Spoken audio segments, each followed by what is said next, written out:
Gentlemen, how are y'all? Good. How We are were you, just sir? talking about we are recording, so we pushed this out, and it hits Good. quite a bit of people Yeah, in the so recording world. good thing I called you gentlemen if we're recording. That's right. All right, so let's jump. Let's go. Jeffrey, you're in charge. Hey, so that's scary. I'm kidding. So what we're doing today is we're covering stats in Northwest Georgia, which in our world covers Bartow, Floyd, and Gordon County. It's based on FMLS and Georgia MLS statistics. Yeah. We're very intentional about making sure that our outside of metro Atlanta counties have a full understanding of what's happening inside the metro area, but then in the areas where we do a lot of business. So we got Michael Queen on with us today. Michael, tell us a quick bit about yourself. How long you been playing this game? Why stats are important? So, I've been in this business since October of 2014, kind of at the end of, looking at the 2008 market was still kind of in our face even then, with foreclosures, showing clients on average of 10 homes every time we had a showing appointment, a lot of variety to choose from. Foreclosures were there. Short sales were minimal. So we kind of went through a lot of evolution in the last few years, I should say, where it was looking back to some of the things we did then. Even though 2014, I remember seeing things same as a seller's market, and inventory was more plentiful than it is currently. I still feel like we're going to be in a seller's market just because of inventory is not rapidly coming to the market. It still changes week to week. And I do Monday market updates every Monday of Bartow, Floyd, Gordon, Halden, Cobb. I may have left one out of there, but it's amazing to see how week to week and how realtors actually have an effect on the market themselves. Yeah, it's crazy. So that's on my list to talk about. And Brett runs stats, tracks it way smarter than myself and the powers that be. But Michael does it, in those three counties too. So I'm very interested to dive into these stats with you. And I want to talk about something first. Oh, let's go. There's certain dates on the calendar that just inadvertently affect the cycle of real estate. One of those dates is Memorial Day. One of those dates is Labor Day. Back to school affects our market a little bit from a calendar perspective. So when is school starting in the three counties, Michael? Do you know? Well, Bartow started last week. Of course, we have Cartersville City Schools that started this week. Yesterday. Yep. Yeah. So it does have an effect. I looked at stats on Monday, and it was amazing how many zeros I saw for overnight it'll change the stats. Just for next week it'll be crazy. Yeah. But Brett, on that, Brett, Michael and I talk about this a lot. If you were to look back 30 days ago, what was happening in the lives of realtors? 4th of July. Everybody's at the beach. Vacation. Yeah. Interest rates went up. It's amazing. It's amazing we actually sell houses. You know what I mean? Like it looks like everybody's on vacation and then school's back. And anyway, here we go. Let's roll into it. All right. So Michael, I pull my stats on Monday morning. So it sounds like you do the same. I'm looking at 86 active inventory in Bartow County, 16 under contract, 33 pendings, and 23 sold over the last 7 days. But honestly, those are healthy looking numbers to me. Yes. What I find interesting is the expired listings in some of the bigger counties. That second week, we saw a spike, which was unusual. So I don't know if 5 expired listings in Bartow County is unusual, but it's certainly worthy of a conversation. What do you see?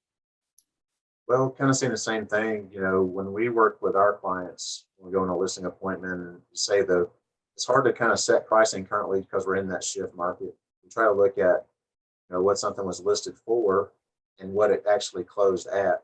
If we're looking in the neighborhood or surrounding area, and we don't try to go for what it sold for. We try to go for what it was listed at, because the market's changed. People aren't overbidding those $30,000 overbids. Yeah. Things of that nature.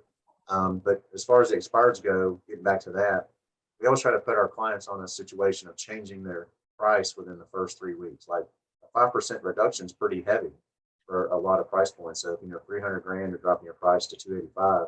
People kind of get jittery, but the market sets your price no matter what you do or what you price it at. 100%.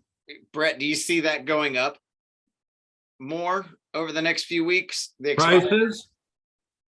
expireds? I do. Here's my thought on that. Let me hit these numbers and then we'll talk Okay. about it quick.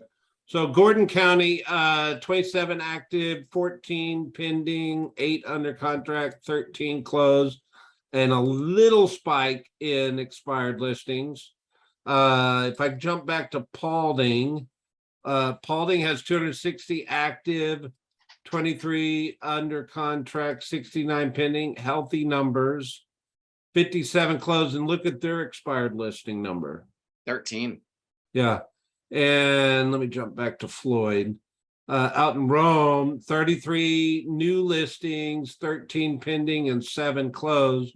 And Rome, if you're not aware, Rome primarily only uses Georgia MLS, where the rest of them all use FMLS. So that's why the numbers look a little bit different, but it's still trending in the same direction. I guess it spiked from 0 to 1 on expired listings, gentlemen. But here's my thoughts on the expired listing train. I think there's a lot of agents that priced their listings 3 months ago when the market looked very different than it does today.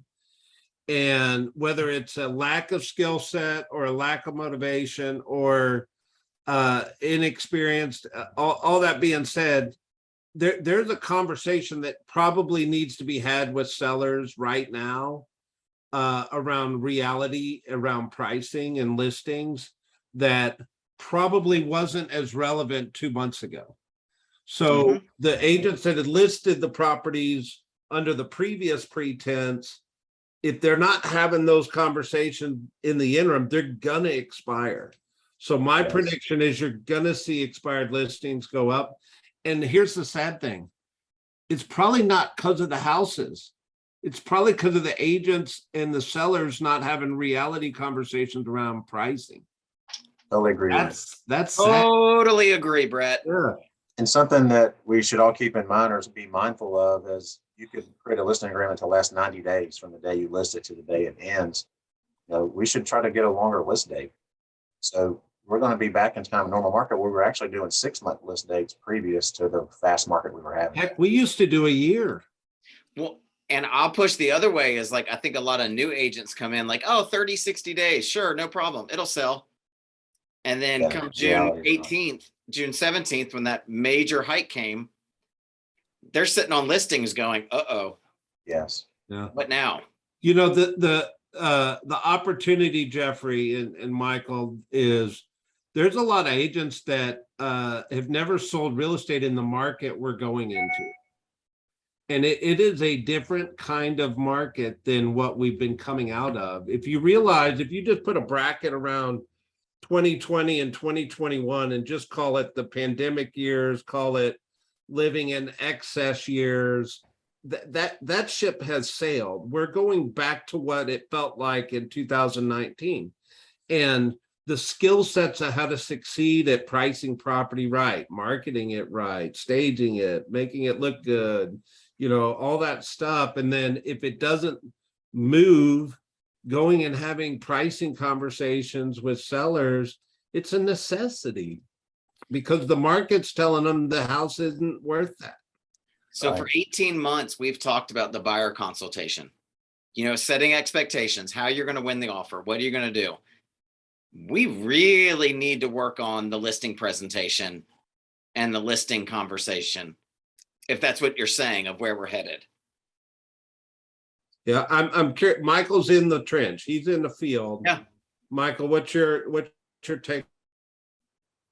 I totally agree.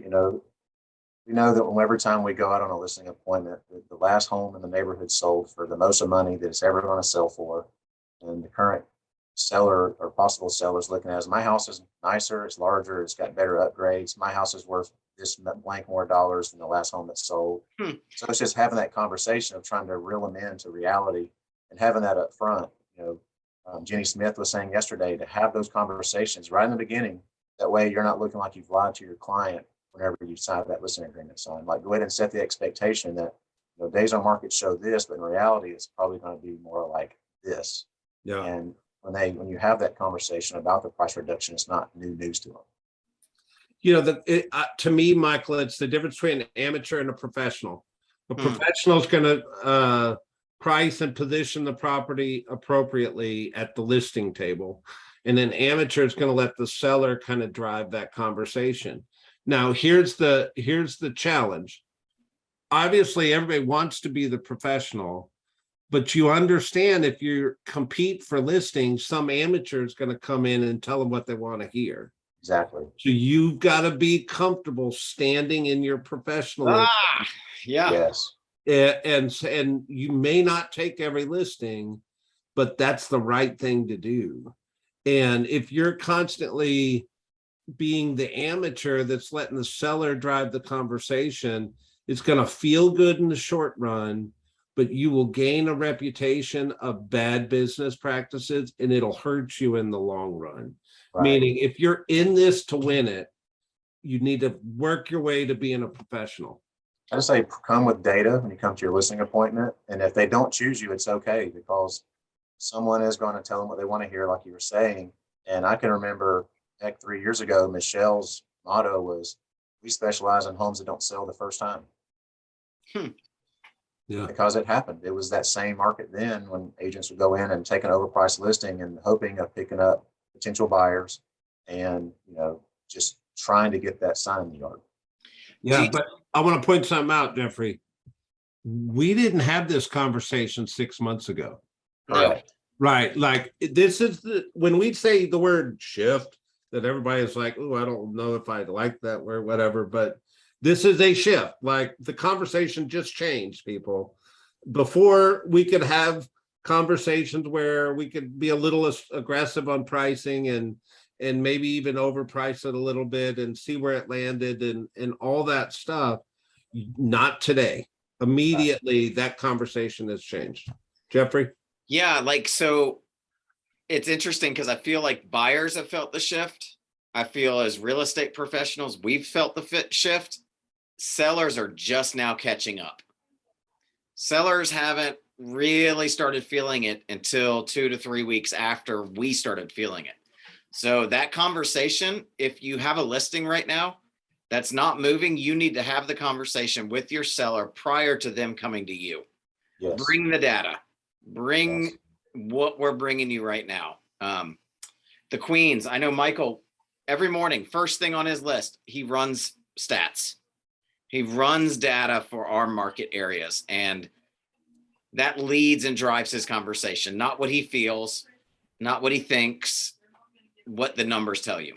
Like, something that people don't really know, like on the buyer standpoint, every time, like for the last couple of years, you hear buyers say, "Well, I'm waiting for the pricing to go down. I'm waiting for the market to crash." You heard that in a lot of conversations. So a lot of people just yielded on buying a home. If you look back through just pricing for our area in the Northwest Georgia area, it's still affordable. The taxes are still affordable. So people that were looking in Marietta and Kennesaw and surrounding areas, Cherokee County, where the taxes are high, the prices are higher than they would be in our areas, they're now storming our market. So the people that were looking in the Northwest Georgia market a year ago saying, "I'm going to just stand still and yield and see what happens," well, now the house is $80,000 more than it was at that time. So there's always a good time to buy property. Yes. Right. There's always a good market to buy property. So one of the drums we beat is there are a lot of people who haven't discovered Bartow, Floyd, and Gordon County yet. And when I say a lot of people, I mean real estate professionals. They haven't found it, but I think they're coming. Yes. I think they're coming. What are you seeing coming to our region, Michael?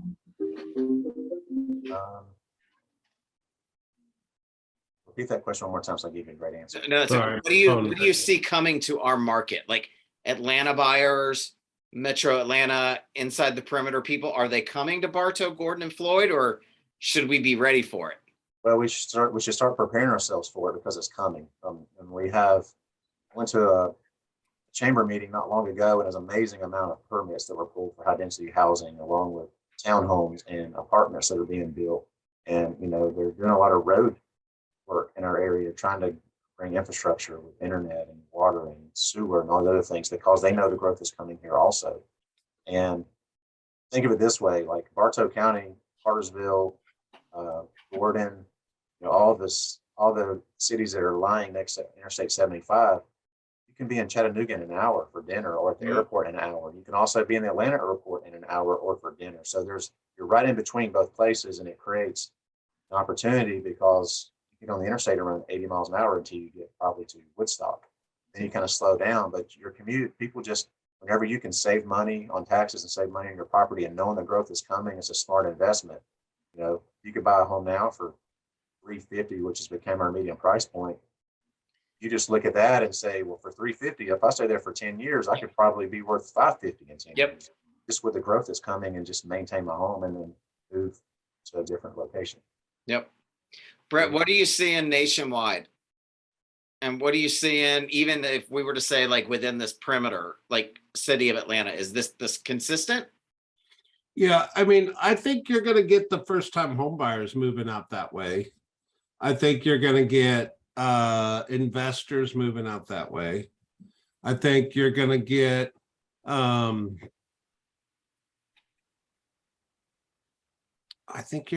people that want a slower lifestyle moving out that way. They're tired of the traffic. They're tired of the hustle and bustle, right? And all that being said, you know, you think of cities and migration patterns, they do this over time. So what's interesting at Metro Atlanta was when the pandemic, like, people don't like the traffic, so they would move closer into the city to have less of a commute. When the pandemic hit, they all moved out of the city. Mm-hmm.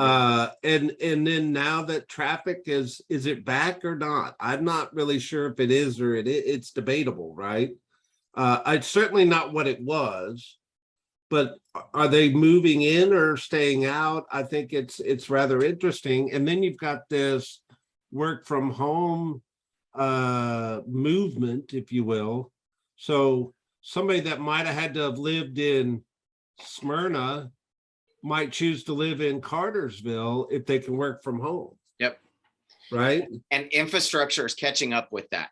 Yeah. That's the big piece of this. Is I think we're going to see a boom, just my opinion, over the next few years, because infrastructure is finally catching up with what it will. Where people are going. The question's going to be, can the builders build enough rooftops to keep up with demand? And land is going to become a premium over the next 10 years. What do you see in new construction, Michael? Well, the new construction, there's still a lack of spec homes or tract built homes. Everything is still kind of a pre-sale. It's been that way since everybody started recovering in the Northwest market, basically for Bartow County, Cartersville. I really feel like if we could have a company or a builder that could come in and start building some tract homes or spec homes, then we may see more of an influx of people. Let's start one, Michael. That'd be awesome, wouldn't it? All right. Hey, I mean, here's the conversation, gentlemen, is what's the shift means opportunity. To Yes. some, it means loss or lack. To others, they see it as opportunity. So what I know is there's going to be opportunity for those that are positioned well to go seize the day, and people that see the vision. So I always ask people, like, hey, what's the hot spot today? Well, if you climb backwards 10 years, it was probably not the hot spot. Right. But somebody knew that was going to be a hot spot someday. How'd they find out that? Well, economic development committees, city councilmen, chamber of commerce, they know where the growth is going. And if you're smart, you might buy real estate there and sit on it for 8 years, or buy dirt knowing a builder's going to want to build that tract of land someday. Or heck, buy the dirt, develop it, build the houses and make a ton of money, and we'll all go live in the Caribbean, right? That's right. Bora Bora. for me. More. Hopefully somebody got rich off our conversation today, gentlemen. But So can I ask this question, Brett? yeah, If I were a new agent watching this for the first time, as the OP like understands all of the markets in our area, what would you suggest us do on the regular, like day-to-day basis? yeah. I would be in relationship with people like Michael Queen that are in the market, that study the numbers. You can learn by osmosis by just being in the office and having a conversation, getting a cup of coffee, right? Or come to industry updates like this and hear us talk about the numbers, right? And get a feel for what the real estate market is doing, because you're right, Jeffrey, like inside 285 stats don't look the same as outside 285 stats. Northwest Georgia stats don't look like Atlanta stats. It's all very different. You need to understand that market. And but then again, there's the universal trends that affect us all, like inflation and interest rates and that kind of thing. But interest rates are kind of like gas prices. Everybody freaks out when they go up, and then we just get real used to paying it. Right. And we keep paying it. And we keep paying it. And people are still going to pay that interest rate. People They're still gonna having freak out babies. for a minute. Yeah. They're still having babies. They're still passing away. They're still getting divorced, like it or not. Our industry is well insured in the fact that people live their life and they have housing needs. Maslow's hierarchy of need, the need for shelter is one of the most basic needs of a human being.